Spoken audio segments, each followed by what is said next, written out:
Bitcoin uses more electricity than many countries. How is that possible? For the foreseeable future, Bitcoin's energy consumption is likely to remain volatile for as long as its price does. Cryptocurrencies have emerged as one of the most captivating yet head scratching investments in the world.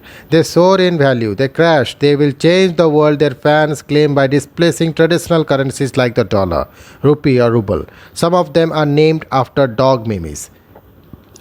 And in the process of simply existing, cryptocurrencies like Bitcoin, one of the most popular, use astonishing amounts of electricity. We will explain how that works in a minute, but first consider this. The process of creating Bitcoin consumes around 96 terawatt hours of electricity annually, more than it is used by the Philippines, a nation of about 110 million. That usage, which is close to half a percent of all the electricity consumed in the world, has increased about tenfold in just the 5 years. Bitcoin network uses about the same amount of electricity as Washington state does in a year, and more than one third of what your residential cooling in the United States uses up. More than 7 times as much electricity as all of Google's global operations. So, why is it so energy intensive? For a long time, money has been thought of as something you can hold in your hand, say a dollar bill. Currencies like these seem like such a simple, brilliant idea. A government prints some paper and guarantees its value. Then we swap it among ourselves for cars, candy bars, and tube shocks. We can give it to whomever we want or even destroy it. On the internet, things can get more complicated.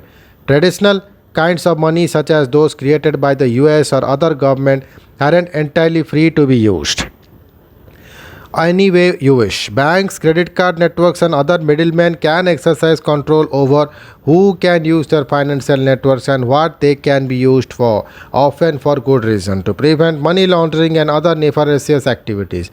But that could also mean that if you transfer a big amount of money to someone, your bank will report it to the government even if the transfer is completely on the up. So a group of free thinkers or anarchists, depending on whom you are, started to wonder, what if there was a way to remove controls like this? In 2008, an unknown person or persons using the name Satoshi Nakamoto published a proposal to create a cash-like electronic payment system that would do exactly that, cut out the middleman. That's the origin of Bitcoin. Bitcoin users won't have to trust a third party, a bank or government or whatever, Nakamoto said, because transactions would be managed by a decentralized network of Bitcoin users. In other words, no single person or entity could control it. All Bitcoin transactions would be openly accounted for in public ledger that anyone could examine. And new bitcoins would be created as a reward to participants for helping to manage this vast, sprawling computerized ledger. But the ultimate supply of bitcoins would be limited. The idea was that growing demand over time would give bitcoins their value. The concept took a while to catch on. But today, a single bitcoin is worth about $45,000, although that could vary widely by the time you read this, and no one can stop you from sending it to whomever you like. Of course, if people were to be caught buying illegal drugs or orchestrating ransomware attacks, two of the many unsavory uses for which cryptocurrency has proved attractive. So, however, as happens, managing a digital currency of that value with no central authority takes a whole lot of computing power. It starts with a transaction. Let's say you want to buy something and pay with Bitcoin. The first part is quick and easy. You would open an account with a Bitcoin exchange like Coinbase, which lets you purchase Bitcoin with dollars. You now have a digital wallet with some Bitcoin in it. To spend it, you simply send Bitcoin to a digital wallet of the person you are buying something from. Easy as that. But that transaction, or really any exchange of Bitcoin, must first be validated by the Bitcoin network. In the simplest terms, this is the process by which the seller can be assured that the Bitcoin he or she is receiving are real. This gets to the very heart of the whole Bitcoin bookkeeping system, the maintenance of the vast Bitcoin public ledger.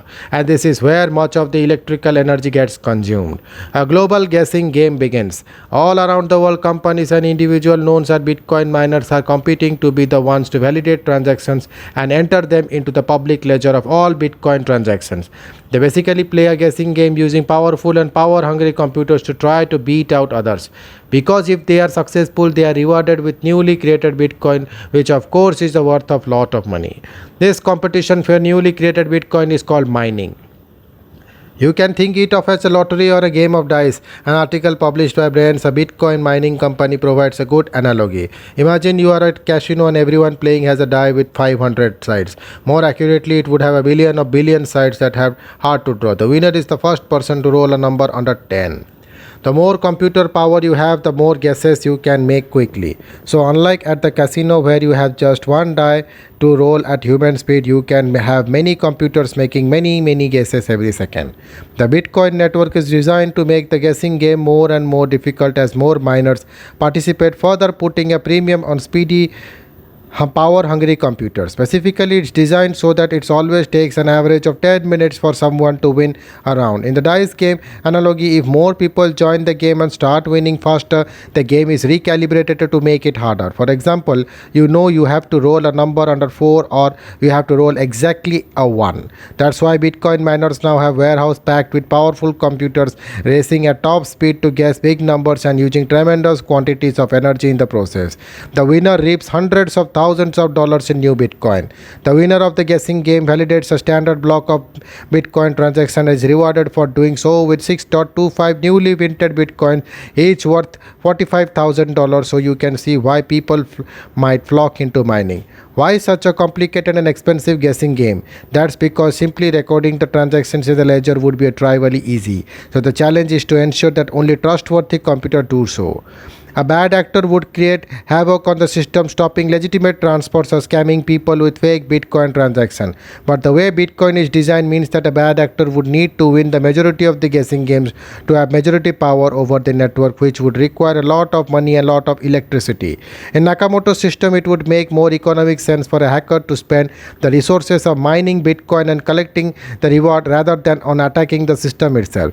This is how Bitcoin mining turns electricity into security. It also why the system wastes energy by design.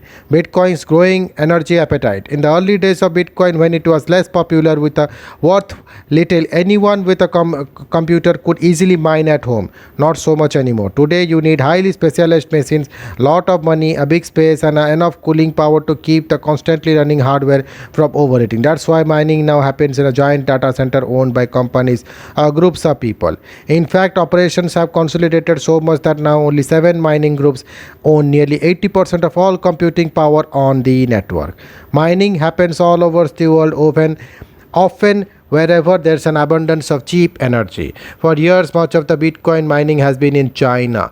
Although recently the country has started cracking down, researchers at the University of Cambridge who have been tracking Bitcoin mining said recently the China's share of global Bitcoin mining had fallen to 46% in April from 75% in late 2019.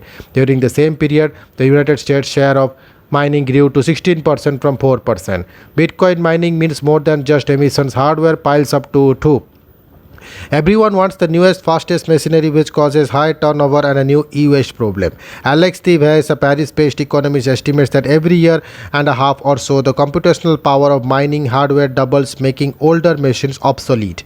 According to calculation at the start of 2021, Bitcoin alone was generating more e-waste than many mid-sized countries. Bitcoin miners are completely ignoring this issue because they don't have a solution, said Dave, who runs DG Economist, a site that tracks the sustainability of cryptocurrencies. These machines are just dumped.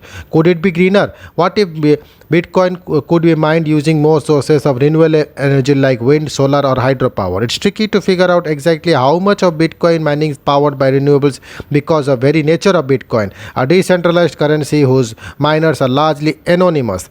Globally, estimates of Bitcoin use of renewables range from 40 to almost 75%. But in general, experts say using renewable energy to power Bitcoin mining, it won't be available to power a home, a factory, or an electric car.